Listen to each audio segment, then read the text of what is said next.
Hola, ¿qué tal? Soy Matías Rebolledo y estamos aquí en Quinótico, en este set audiovisual patrocinado por Repsol, en la 29ª edición del Festival de Málaga. Ya llevamos una semana aquí en la Costa del Sol, que por fin nos ha dado respiro con el tiempo, que hacía un poquito de fresco y de viento estos días.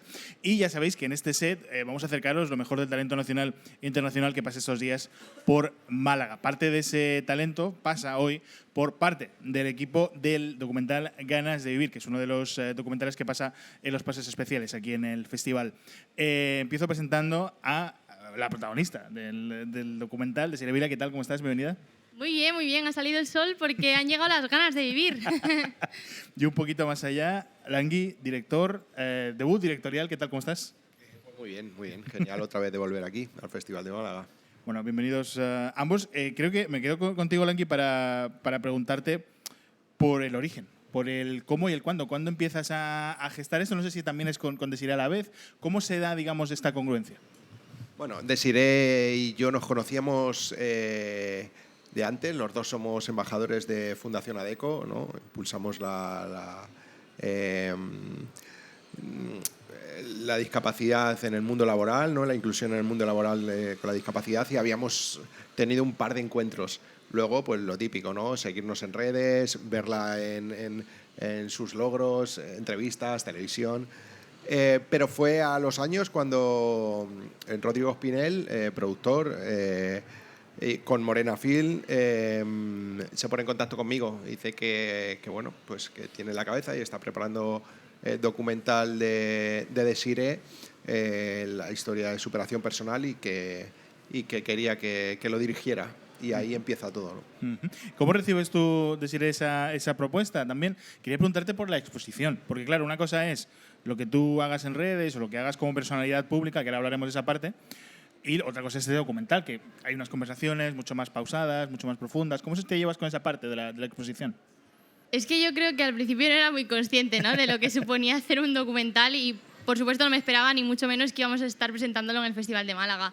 Claro, también cuando llega este tipo de propuestas, de primera son una idea, ¿no? Luego, hasta que se llevan a cabo, pues pasan meses, incluso años, y a veces incluso se quedan por el camino pues por falta de financiación o por muchas otras cosas. Entonces yo creo que hasta que no estaba ya todo cerrado y fui consciente de que íbamos a empezar a grabar, o sea, de esto empieza de verdad, ahí ya fue cuando surgieron, bueno, no te voy a decir miedos, pero claro, sí esas inseguridades, ¿no? De, ostras, ¿hasta qué punto me quiero abrir? ¿Qué es lo que quiero contar? Luego también es verdad que como el equipo, bueno, pues desde el primer momento se sintió muy cercano, yo me abrí muy fácil. O sea, es verdad que yo cojo confianza rápido y lo hicieron muy sencillo en ese sentido, y surgieron conversaciones muy profundas que igual de primeras yo ni siquiera buscaba, ¿no? Y no iba con la idea de hablar de temas tan intensos.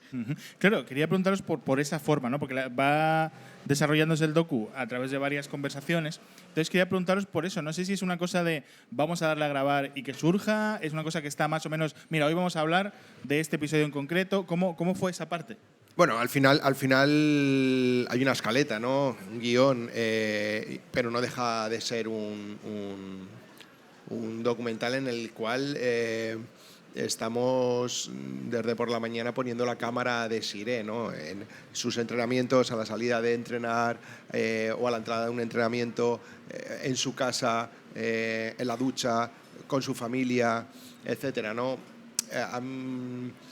Yo creo que al final lo da que ella llegue a ese momento, ¿no? de sentirse cómoda, de no sentir que la cámara está todo el rato detrás suya, a poder sacar lo que tiene dentro, más allá de lo que ya la conocemos, ¿no? En entrevistas, en su libro. Nos ha contado cosas que no aparecen en el libro, nos ha contado cosas que no aparecen en las entrevistas, ¿no? Entonces, oye, para nosotros como realizadores del documental, o a mí como en la dirección, o sea, es un regalazo, ¿no? Pero para llegar a ese punto, pues se ha tenido que encontrar cómoda, ¿no? Hay días que llegas y tienes un montón de cosas en la cabeza, o vienes con mucho estrés. Y yo creo que eso ha ayudado el equipo en general, ¿no? El equipo en general ha llegado a que ella se sienta cómoda y pueda hablar abiertamente de cosas que tenía dentro y que no había hablado antes. También algo fundamental que hace que también que el equipo brinde a que ella se sienta cómoda. Al final somos profesionales, tenemos que hacerlo, ¿no? O tenemos que intentarlo. Pero también eso lo hace el actor o el protagonista en este caso, ¿no? Desi.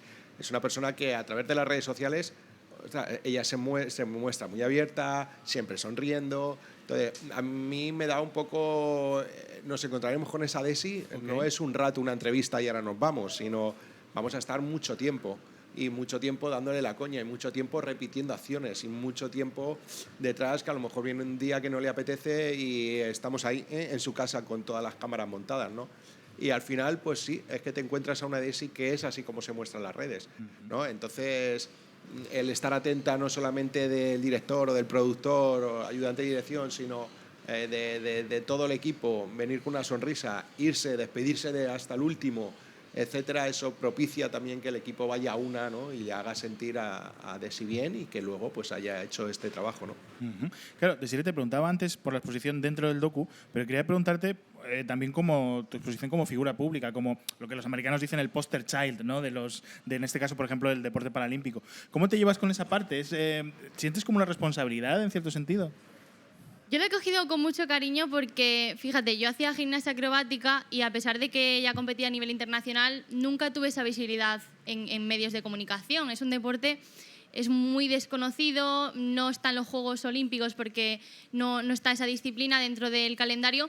Entonces es verdad que yo siempre intentaba reivindicar, ¿no? La importancia de, ostras, darnos a conocer pues en periódicos locales, en todo eso.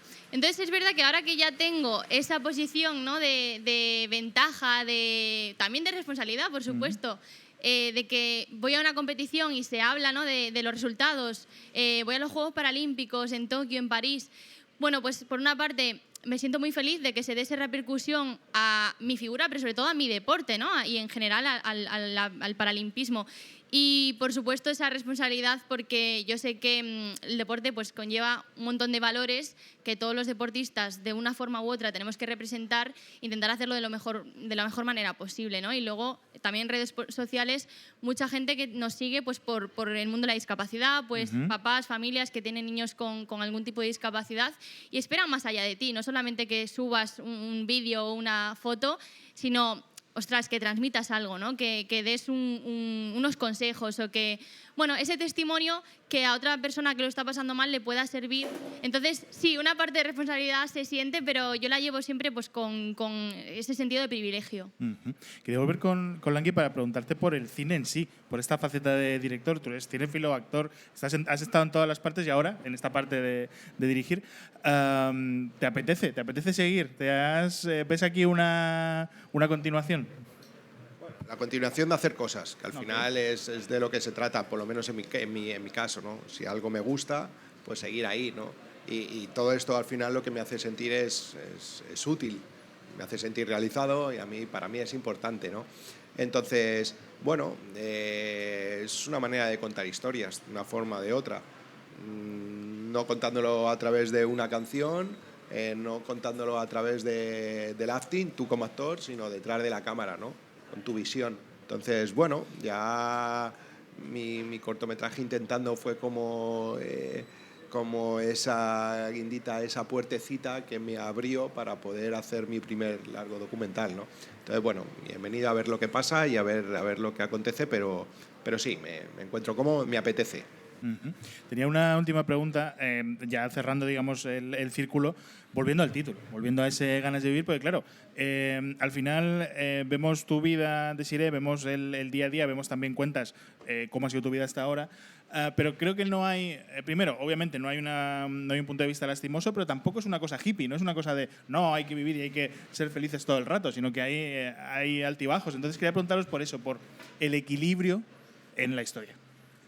Ese balance era importante, porque también es verdad que han pasado 11 años, ¿no? Desde ese momento en el que a mí me amputaron la pierna y claro, yo ahora lo tengo pues muy aceptado, muy asimilado, he vivido ya ese proceso, ¿no? de ese duelo, esa parte psicológica más dura, pero no nos queríamos olvidar de ese mensaje, ¿no? De la importancia de la salud mental y de que habrá muchas personas que cuando lo vean estén viviendo ese momento, ¿no? Y primero para que sepan cómo es el futuro, ¿no? En el sentido de, ostras, hay vida después de una discapacidad, se pueden hacer un montón de cosas, se puede salir adelante, ¿no? Y tanto con una discapacidad como una situación complicada. Pero también no quitarle y no restarle valor e importancia a el sufrimiento que también se vive por parte de la propia persona y por el entorno, ¿no? Yo creo que también una de las cosas más bonitas ha sido pues poder entrevistar a mi padre, a mi hermana, a mis amigos, a esas personas que vivieron esa situación de primera mano y ellos quizás no tuvieron esa ayuda psicológica que yo tuve o no tuvieron esa atención, ¿no? que todo el mundo pone en ti cuando a ti te pasa algo. Son quizás los olvidados, ¿no? Las personas que te acompañan son los grandes olvidados y los que muchas veces lo pasan incluso peor. Entonces, bueno, yo creo que ese balance es importante porque no hay que restarle valor a las dificultades que tiene una persona con discapacidad, las dificultades que atraviesa, pero tampoco hay que caer en el victimismo de, ostras, y dar pena. Obviamente no queríamos ir por ese lado. Entonces hay un poco un equilibrio entre el humor, el buen rollismo y también el entender lo duro que es vivir una situación como la que yo he vivido. No sé, Langui, si querías ponerle un lacito. No, de lo que ha dicho ella, al final la discapacidad es una jodienda en tu día a día, pero tú decides cómo afrontarla, ¿no? Entonces, a partir de que es una jodienda y que no es fácil para nada, pues bueno, pues tienes dos opciones, enfrentarla malhumorado y resignado o echado para adelante y intentarle sacar una sonrisa. Y de eso se trata y así es como lo afronta Desi, ¿no? Y el equilibrio que tiene también el documental, la pieza. Bueno, pues Desiree, Langui, muchísimas gracias por vuestro tiempo y mucha suerte con todo lo que venga. A vosotros, a vosotros. Nosotros, ya sabéis, vamos a seguir aquí en Quinótico, en esta 29ª edición del Festival de Málaga, en este sector audiovisual patrocinado por Repsol. Todo lo que ocurra en el festival en quinótico.es, la primera con K, la segunda con C.